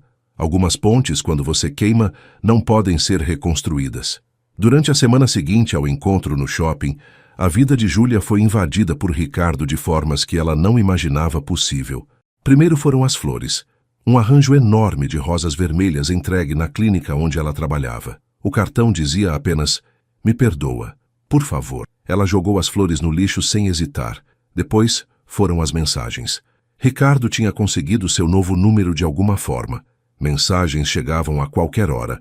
Júlia, preciso falar com você. Por favor, me dá uma chance de explicar. Eu mudei. Não sou mais aquele homem. Só quero conhecer meu filho. Júlia bloqueou o número. Ele arranjou outro e continuou mandando mensagens. Ela bloqueou de novo. Ele usou o número da secretária. Ela bloqueou também. Lucas estava furioso. Isso já passou dos limites, Ju. Isso é assédio. A gente pode entrar com uma medida protetiva. Eu não quero processos, Júlia disse, cansada. Não quero esse homem tendo nenhuma desculpa legal para aparecer na nossa vida. Vou falar com ele pessoalmente. Vou deixar claro de uma vez por todas que ele precisa nos deixar em paz. Então eu vou com você. Não, isso eu preciso fazer sozinha. Eu preciso fechar esse capítulo de uma vez. Foi assim que, numa quinta-feira à tarde, Júlia marcou um encontro com Ricardo num café neutro, no centro de Porto Alegre. Ela chegou no horário exato. Ricardo já estava lá, sentado numa mesa do canto, parecendo 10 anos mais velho que há uma semana. Júlia, ele se levantou quando a viu. Obrigado por vir. Eu não sabia se você viria. Eu vim porque você precisa parar com isso. Ela sentou sem aceitar o abraço que ele oferecia. Precisa parar de mandar flores, mensagens, de aparecer na minha vida. Precisa deixar a gente em paz. Eu só quero uma chance. Ele disse, sentando-se também. Uma chance de conhecer o Gabriel, de fazer parte da vida dele. Não. Júlia, Ricardo, eu vou te contar uma história. Ela o interrompeu. Vou te contar sobre os últimos 6 anos. E aí você vai entender por que a resposta é não. E então ela contou. Contou sobre o parto sozinha, sobre as noites sem dormir, sobre trabalhar 3 empregos para comprar leite e fraldas, sobre as vezes que chorou de exaustão, sobre as vezes que Gabriel perguntou pelo pai e ela teve que inventar desculpas para não dizer que o pai não o tinha querido. Ricardo ouvia com lágrimas escorrendo pelo rosto, mas Júlia continuou impiedosa. Você quer saber o que mais doeu? Ela perguntou. Não foi a falta de dinheiro, não foi o cansaço. Foi ver meu filho pedindo um pai. Foi ver ele olhando para as outras crianças com inveja porque elas tinham alguém para brincar de bola. Foi ter que explicar para um menino de 3 anos porque todo mundo tinha pai menos ele. Júlia, eu sinto muito. Ainda não terminei. Ela falou alto, fazendo pessoas olharem. Abaixou a voz, mas manteve a intensidade. E aí apareceu o Lucas. E você sabe o que ele fez? Ele escolheu. Ele viu um menino que não tinha nada a ver com ele e escolheu ser pai. Escolheu acordar de madrugada, escolheu ir em reunião escolar, escolheu estar presente. Ele escolheu amar o Gabriel. Mas eu também quero escolher agora. Tarde demais. Júlia bateu a mão na mesa. Você não entende? Você perdeu sua chance. Você não pode simplesmente aparecer 6 anos depois porque sua consciência está pesada. Gabriel tem um pai de verdade. E eu não vou deixar você destruir isso porque agora resolveu que quer ser pai. Ricardo estava soluçando abertamente agora. O que eu faço então? Como eu faço para apagar o que eu fiz? Você não apaga. Júlia disse com uma frieza que cortava. Você vive com isso. Você aceita que cometeu o maior erro da sua vida e que esse erro tem consequências permanentes. E a consequência é que você nunca vai conhecer aquele menino. Nunca vai ouvi-lo te chamar de pai. Nunca vai estar no jogo de futebol dele, no aniversário dele, na formatura dele. Você perdeu tudo isso. Por favor, Ricardo estava implorando agora. Por favor, Júlia, eu estou te implorando. Só me deixa conhecer ele. Uma vez, de longe. Eu não vou me aproximar, eu prometo. Só quero ver meu filho uma vez. Júlia o encarou por um longo momento e então fez a pergunta que mudaria tudo. Você quer saber por que você realmente está aqui? Ela disse. Não é pelo Gabriel. Não é por arrependimento genuíno. É porque sua vida desmoronou, não é? Ricardo a olhou surpreso. Eu fiz minha pesquisa. Júlia continuou. Liguei para algumas pessoas. Descobri coisas interessantes. Sua ex-esposa te deixou quando descobriu sobre nosso caso. Seus filhos não falam mais com você. O hospital abriu uma investigação sobre relacionamento inadequado com estagiária. Você perdeu metade do seu patrimônio no divórcio. Sua vida perfeita desmoronou. Isso não tem nada a ver. Tem tudo a ver, ela gritou. Você não apareceu porque se arrependeu. Você apareceu porque está sozinho, porque perdeu tudo, porque sua família te abandonou. E agora você quer uma segunda chance com o filho que você rejeitou? Quer começar de novo? Construir uma nova família em cima das cinzas da que você destruiu? Ricardo não conseguia responder, porque ela estava certa. Cada palavra era verdade. Você não ama o Gabriel, Júlia disse, levantando-se. Você nem o conhece. Você ama a ideia dele. A ideia de redenção, de segunda chance, de não morrer sozinho. Mas sabe o quê? Você não merece redenção. Algumas coisas que você faz, você não pode desfazer. Alguns erros, você carrega para sempre. Júlia, espera. Não. Ela pegou sua bolsa. Essa é a última vez que a gente se fala. Se você tentar entrar em contato de novo, eu vou entrar com medida protetiva. Se você aparecer perto de mim ou do Gabriel, eu chamo a polícia. Se você tentar qualquer coisa legal, eu vou contar tudo para o juiz. As ameaças, a coerção, o abandono. E aí sua reputação tão preciosa vai estar definitivamente destruída. Entendeu? Ricardo apenas assentiu, derrotado. Adeus, Ricardo, Júlia disse. E havia finalidade naquela palavra. Espero que você encontre paz com suas escolhas. Mas essa paz não vai vir através do meu filho. Ela saiu do café sem olhar para trás. E enquanto caminhava pela calçada, sentiu algo estranho. Libertação. Aquele fantasma que a assombrava há 6 anos finalmente tinha sido exorcizado. 2 anos se passaram desde aquele último encontro com Ricardo. 2 anos de paz. 2 anos de felicidade. 2 anos de construir a vida que sempre mereceram. Gabriel agora tinha 7 anos e estava no 2º ano do ensino fundamental. Era um menino brilhante, cheio de energia, apaixonado por futebol e matemática, uma combinação inusitada que fazia Lucas e Júlia rirem. Ele tinha amigos, tirava boas notas, era educado e feliz. E o mais importante, ele nunca mais havia perguntado sobre o outro pai. Tinha o pai que precisava, o pai que estava presente. Naquela manhã de domingo, Júlia acordou com uma sensação estranha. Enjoo, tontura. O quarto girando levemente. Levantou-se devagar, foi até o banheiro e olhou para seu reflexo no espelho. E então, percebeu. A menstruação estava atrasada em 2 semanas. Seu coração disparou. Não podia ser. Ou podia? Esperou Lucas levar Gabriel para o treino de futebol antes de correr até a farmácia. Comprou 3 testes. Velhos hábitos não morrem facilmente. Trancou-se no banheiro e fez o primeiro teste. 2 linhas. Positivo. Fez o segundo. Positivo. O terceiro.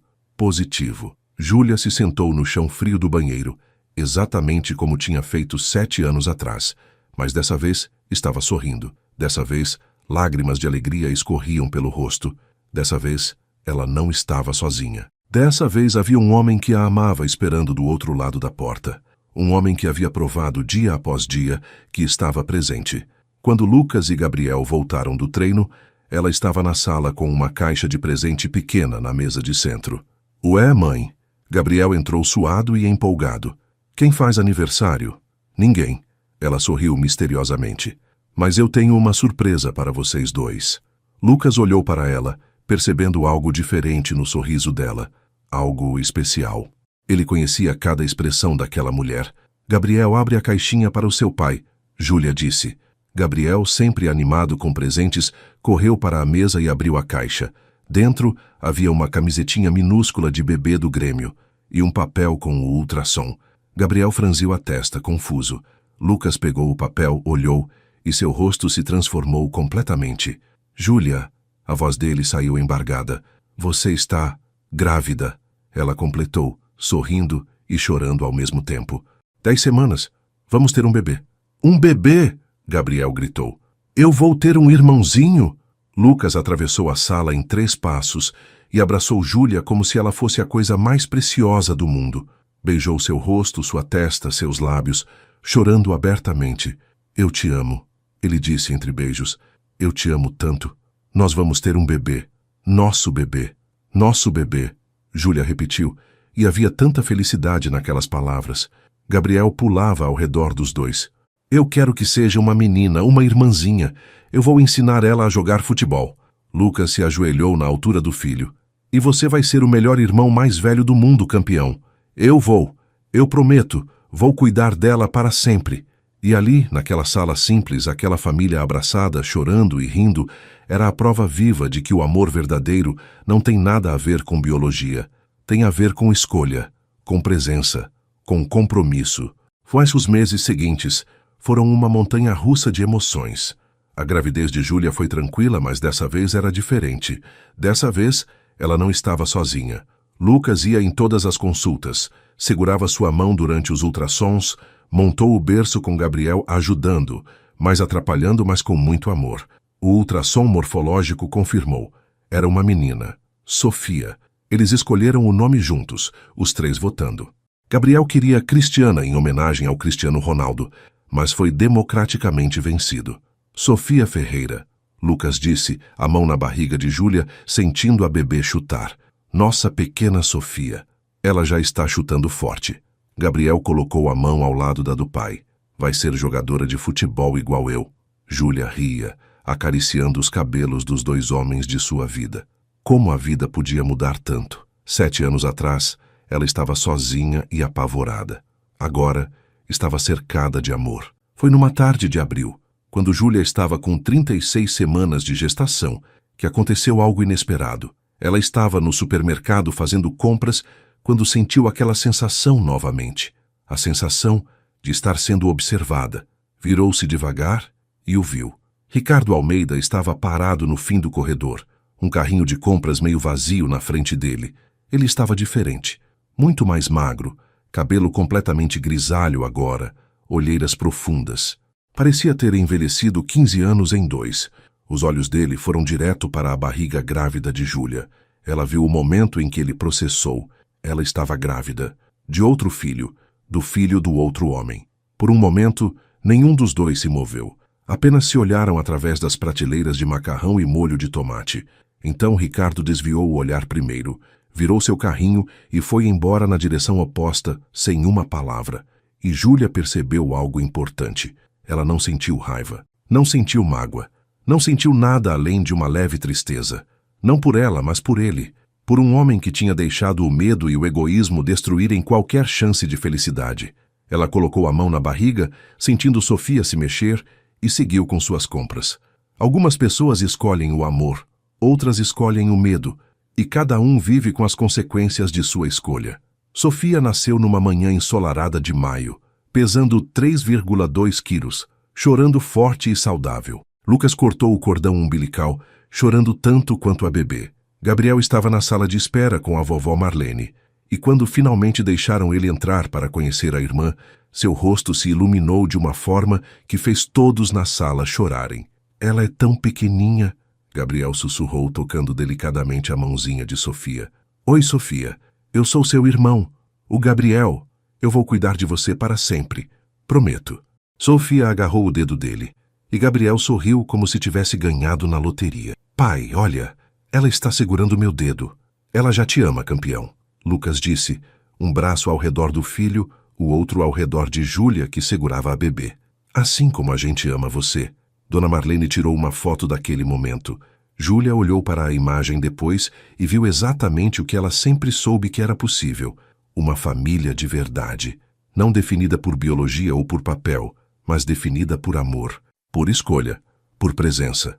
6 meses depois, num domingo de tarde, a família Ferreira estava no parcão. Gabriel ensinava Sofia, ainda bebê, mas ele insistia, a gostar de futebol, mostrando a bola para ela. Lucas preparava o churrasco na churrasqueira portátil. Júlia amamentava Sofia na sombra de uma árvore. Do outro lado do parque, escondido atrás de um quiosque, Ricardo Almeida observava. Ele tinha vindo ali por acaso, ou talvez não. Talvez seu subconsciente o tivesse trazido. Sabia que eles frequentavam aquele parque aos domingos.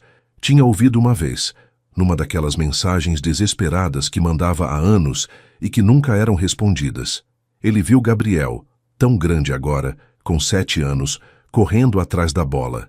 Viu o jeito que o menino chamava Lucas de pai naturalmente. Viu a forma como Lucas olhava para aquele menino, seu menino biologicamente, com amor paternal genuíno. Viu Júlia com um bebê no colo. Um bebê que não era dele. Uma família que não era dele. Uma vida que poderia ter sido dele. E finalmente, depois de todos aqueles anos, Ricardo entendeu de verdade. Não era só que ele tinha perdido Gabriel. Ele tinha perdido a chance de ser parte de algo bonito, de algo real, de algo que valia a pena. Tinha escolhido a reputação, o dinheiro, a aparência de perfeição, e tinha perdido tudo o que realmente importava. Uma lágrima escorreu pelo seu rosto. Ele a limpou rapidamente. Ficou observando por mais 10 minutos, memorizando o riso de Gabriel, a forma como Júlia sorria, como Lucas brincava com as crianças. Então, pela última vez, Ricardo se virou e foi embora. Algumas pontes queimadas não podem ser reconstruídas. Algumas escolhas não têm volta. E algumas lições a gente aprende tarde demais. Naquela noite, depois de colocar as crianças para dormir, Gabriel no quarto dele, Sofia no berço ao lado da cama do casal, Lucas e Júlia ficaram deitados, abraçados no escuro. Você sabe que eu te amo, né? Lucas sussurrou, beijando a testa dela. Eu sei, eu também te amo tanto. Você nunca se arrepende de ter escolhido ficar comigo, com o Gabriel, de ter construído essa vida? Júlia se virou para olhar nos olhos dele, mesmo na penumbra do quarto. Arrepender? Lucas, você me salvou. Salvou a gente. Me mostrou que amor verdadeiro existe, que família de verdade se escolhe. Você é o melhor homem que eu conheço, o melhor pai, o melhor marido. Jamais poderia me arrepender de você. Lucas a beijou, lento e profundo. Um beijo que dizia tudo o que palavras não podiam. Eu era só um professor de educação física com um celta velho, ele disse quando se separaram. Você poderia ter tido alguém melhor, com mais dinheiro, mas... Você me deu algo que dinheiro não compra. Júlia o interrompeu. Me deu presença, lealdade, amor verdadeiro. Me deu um lar, me deu uma família, me deu a chance de acreditar de novo. Isso não tem preço, Lucas. Eles ficaram em silêncio por um momento, apenas aproveitando estar juntos. Então Lucas falou de novo. Sabe o que é engraçado? Eu que agradeço, porque vocês três, você, o Gabriel, a Sofia, vocês são meu tudo. Antes de conhecer vocês, eu tinha uma vida, boa, mas vazia. Agora eu tenho propósito, tenho amor, tenho família, tenho tudo. E naquele momento, deitados no escuro, com os filhos dormindo perto, Júlia e Lucas entenderam a verdade fundamental da vida. Família não é sobre sangue. É sobre quem te abraça quando você está quebrado, quem fica quando todo mundo vai embora, quem escolhe você todos os dias, mesmo quando é difícil. É sobre amor, escolha, presença. E eles tinham tudo isso. Transambissos, epílogo, 15 anos depois. Gabriel tinha 22 anos agora, estudando educação física na UFRGS, seguindo os passos do pai. Sofia tinha 15, jogava futebol no time juvenil feminino do Grêmio e era a alegria da família. Lucas e Júlia, agora na casa dos 40, ainda se olhavam como no primeiro dia. Era um domingo, e a família estava reunida na casa de Dona Marlene para almoço. A matriarca, agora com 68 anos, mas ainda forte como sempre, preparava sua famosa galinhada enquanto todos conversavam na sala. O celular de Gabriel tocou. Ele olhou, franziu a testa e atendeu. Alô? Sim, sou eu. Quem está falando? Ele ouviu por um momento, seu rosto perdendo a cor. Júlia percebeu imediatamente. O que foi, filho? Gabriel desligou, olhando para a família reunida com uma expressão que Júlia não conseguia decifrar. Era o Hospital Santa Casa. Um homem... Ele está internado, estágio terminal de câncer, e ele pediu para me encontrarem. Disse que é meu pai biológico. O silêncio na sala foi ensurdecedor. Sofia arregalou os olhos. Lucas ficou tenso. Dona Marlene parou de mexer a panela. Júlia sentiu seu coração apertar. Ricardo, ela sussurrou. Você conhece ele? Gabriel perguntou. Júlia olhou para Lucas, pedindo permissão silenciosa. Ele assentiu. Chegara a hora da verdade. Senta, filho, ela disse. Tem uma história que a gente nunca te contou. E então, pela primeira vez, Gabriel ouviu tudo. Sobre o relacionamento proibido, sobre a gravidez, sobre o abandono, sobre a tentativa de aborto, sobre Ricardo aparecer no shopping, sobre tudo. Gabriel ouviu em silêncio, processando. Quando Júlia terminou, lágrimas escorriam pelo rosto dela. Lucas segurava sua mão firme. Então, Gabriel disse devagar, meu pai biológico está morrendo e quer me ver. Sim, Júlia confirmou. Mas você não precisa ir, amor. Você não deve nada para ele. Ele nunca foi pai para você.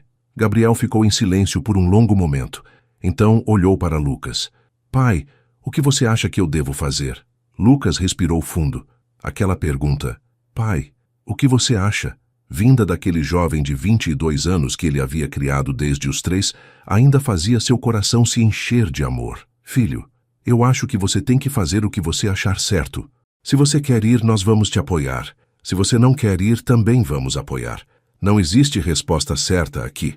Gabriel pensou por mais um momento. Depois se levantou. Eu vou, mas não sozinho. Vocês vão comigo? Júlia se levantou imediatamente. Sempre, meu amor. Lucas também se levantou. Para onde você for, a gente vai junto. Família é assim. O quarto no Santa Casa era pequeno, clínico, com cheiro de desinfetante e morte iminente. Ricardo Almeida estava na cama, conectado a máquinas, um esqueleto do homem que tinha sido. O câncer tinha comido ele por dentro, literalmente e metaforicamente. Quando Gabriel entrou, seguido por Júlia, Lucas e Sofia, os olhos de Ricardo se encheram de lágrimas.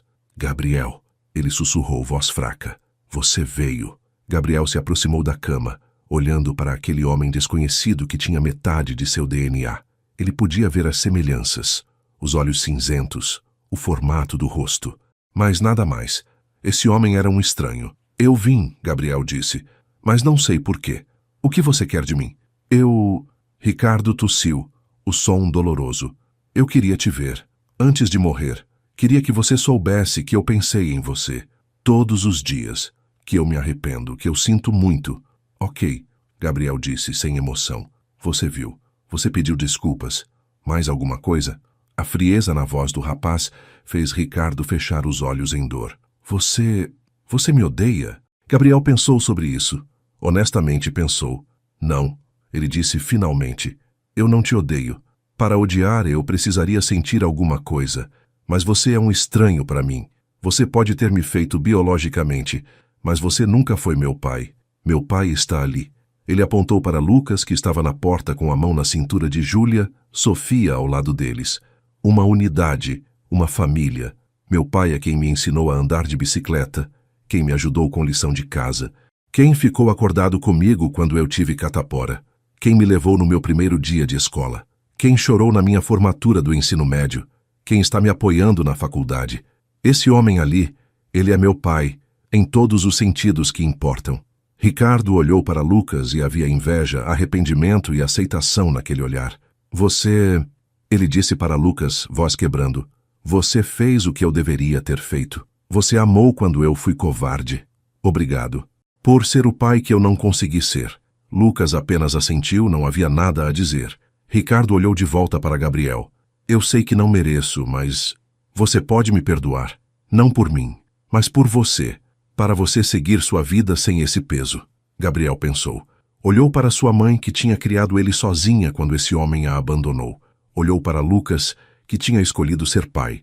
Olhou para Sofia, sua irmãzinha que ele adorava. Olhou para a família que tinha, construída sobre amor e escolha, não biologia e obrigação. Eu te perdoo, Gabriel disse finalmente. Não porque você merece, mas porque eu mereço paz. Eu perdoo, mas não esqueço. E eu não vou fingir que você foi parte da minha vida, porque você não foi. Você foi uma ausência. E essa ausência me ensinou que pai não é quem faz. Pai é quem fica. Ricardo assentiu, lágrimas escorrendo. Você se tornou um homem incrível, apesar de mim. Graças a ela, ele olhou para Júlia. E a ele, olhou para Lucas. Sim, Gabriel concordou. Eu me tornei. Não graças a você. Apesar de você. Ele se virou para sair, mas parou na porta. Uma última coisa, Gabriel disse sem olhar para trás. Meu nome é Gabriel Martins Ferreira. Martins da minha mãe, que me criou. Ferreira do meu pai, que me escolheu. Não tem nada seu em mim além de DNA. E DNA não significa nada. E com isso, Gabriel saiu do quarto, seguido por sua família. Júlia lançou um último olhar para Ricardo. Não havia raiva, não havia tristeza. Apenas encerramento. Lucas simplesmente assentiu para o homem na cama. Um reconhecimento silencioso. Então, seguiu sua família. Sofia, que tinha 15 anos e tinha ouvido histórias sobre o homem mau que abandonou o irmão, parou na porta. Olhou para Ricardo com a sabedoria brutal da juventude. Você escolheu errado, ela disse simplesmente. E agora está morrendo sozinho enquanto a gente tem um ao outro. Espero que tenha valido a pena. A reputação. o dinheiro, tudo o que você achou mais importante que família. E então, ela também saiu, deixando Ricardo Almeida completamente sozinho. Ricardo morreu 3 dias depois, sozinho exceto pelas enfermeiras, que fizeram seu trabalho profissionalmente, mas sem carinho. Não havia ninguém segurando sua mão. Não havia ninguém sussurrando que estava tudo bem. Não havia família chorando sua perda. Gabriel não foi ao funeral. Júlia não foi. Nenhum deles foi, porque aquele homem não era família. Era apenas alguém que poderia ter sido, mas escolheu não ser. Tabaresua. Conclusão. O verdadeiro significado de família. 5 anos depois daquele encontro no hospital, Gabriel se formou em educação física. Júlia e Lucas estavam na primeira fila da cerimônia de formatura, chorando de orgulho. Sofia, agora com 20 anos e jogando profissionalmente, filmava tudo. Quando Gabriel subiu ao palco para receber seu diploma, ele procurou sua família na plateia. Viu a mãe chorando de alegria. Viu o pai, seu pai, Lucas, sorrindo aquele sorriso enorme. Viu a irmã acenando entusiasmada. Viu a vovó Marlene, agora com 73 anos, limpando lágrimas, e percebeu que aquela era a família que importava. Não a que poderia ter sido, a que era, a que escolheu ser, a que construiu tijolo por tijolo, escolha por escolha, dia por dia. Depois da formatura na festa pequena em casa, Gabriel fez um brinde. Eu quero agradecer a 3 mulheres e um homem que fizeram de mim quem eu sou hoje. Ele começou, voz embargada. Vovó Marlene, que me ensinou que amor não precisa de dinheiro, só precisa de presença. Sofia, minha irmãzinha, que me ensinou que família se protege sempre. Mãe, ele olhou para Júlia, que já estava chorando. Mãe, você é a mulher mais forte que eu conheço. Você me escolheu quando era mais fácil desistir. Você lutou por mim quando todo mundo dizia que era impossível. Você me deu tudo sem ter nada. Você é minha heroína.